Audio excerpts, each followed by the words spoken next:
Nakataas ang alerto sa Palawan at Basilan dahil yan sa nakatakdang paglunsad ng Long March 8A rocket mula sa Wenchang spacecraft launch site sa Hainan, China ngayong araw.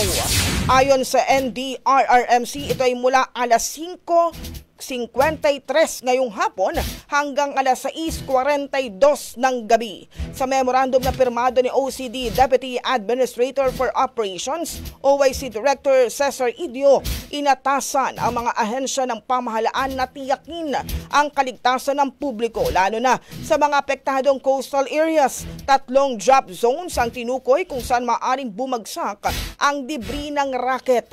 85 nautical miles mula sa Russell Reef, 40 nautical miles mula sa Puerto Princesa sa Palawan at 33 nautical miles mula sa Haji Mutamad, Basilan.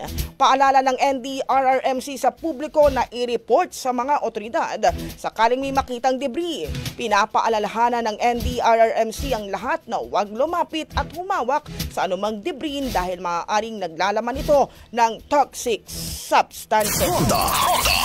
Brigada! Ang bahaging ito ay hatid sa atin ng Maxan Mangosteen Santon Coffee. Max Healthy, Max Sarap.